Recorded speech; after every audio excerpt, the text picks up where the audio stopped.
So, the DJI FPV has officially been released.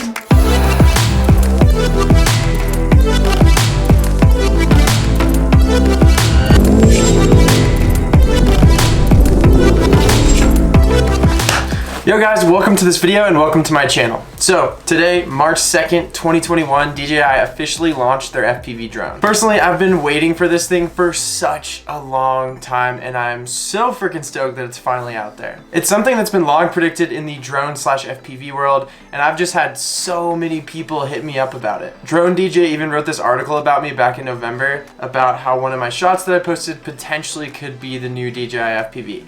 Spoiler, it wasn't, but it was shot with their FPV system. But anyways, I just wanted to come on here and give a brief rundown of the drone. I'll talk about specs, other possibilities, and answer the question, is this drone gonna change FPV forever? I'll be running through all the things that I'm super pumped about and all the other little things that I'm kind of skeptical of. This video in particular won't have any flight footage or anything, but I'll be posting those at a later date, so if you want to follow along and watch those videos, hit the subscribe button down below. To give you guys a brief rundown on who I am, my name is Danny Mcgee and I am a travel slash adventure filmmaker. I'm super grateful to have spent the past few years traveling all over the world working for clients like Google, GoPro, Marriott, Red Bull, and yes, even DJI.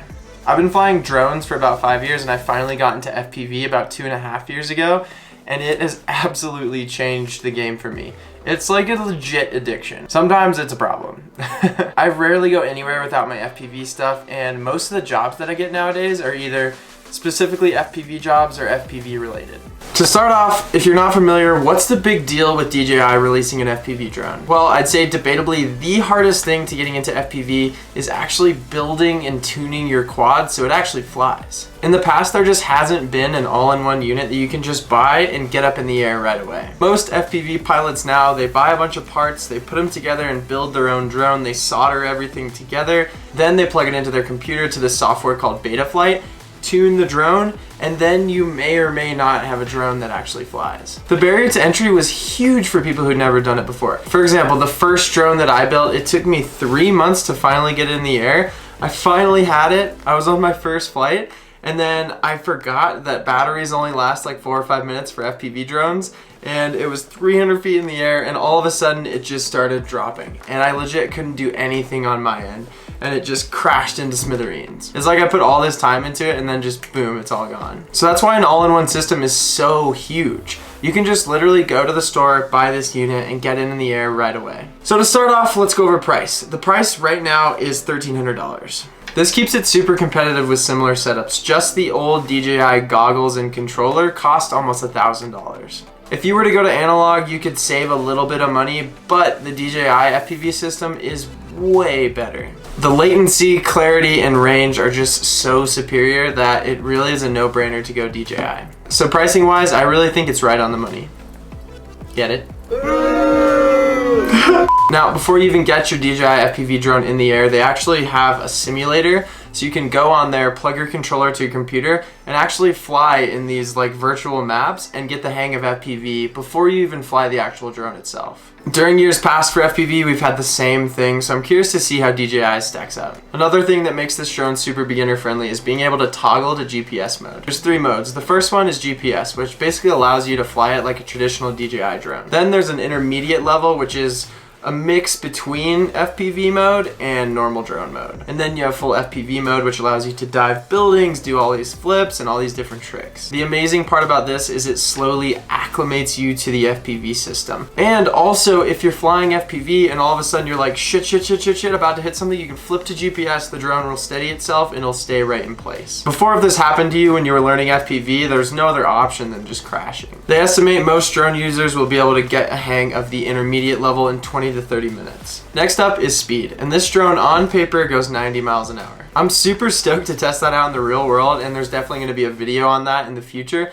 but that's pretty close to being the same as top of the line FPV drones right now. They make ones that are faster, but most of them are right around that range, if not a little slower. Another thing that I'm insanely stoked for is the 20-minute flight time. As far as other FPV drones go, this isn't even remotely on the same level. The drone that I fly, I am stoked if I get 4 to 5 minutes on one flight. Battery life is so tricky because you basically just have to get it in the air, get your shots right away, and then fly back. With the DJI system, you can actually really take advantage of that range and go super far and come back and not really worry about battery life. With 20 minutes of battery life, you can do so much. You can run through lines, you can scout, you can just get your shot perfect before you even really film it. Another thing I'm insanely stoked about goes along the same token, and that is the range. So the range on this drone is about 11 kilometers.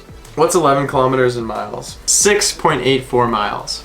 And with a range like that, you can do some insanely epic ridgeline dives. So you can climb all the way to the top of a mountain and then just woof, go back down to yourself. Now, I've talked about a lot of positives so far. Now I'm gonna get into the things that I'm more skeptical about. This next feature is definitely the thing that I have the least amount of faith in.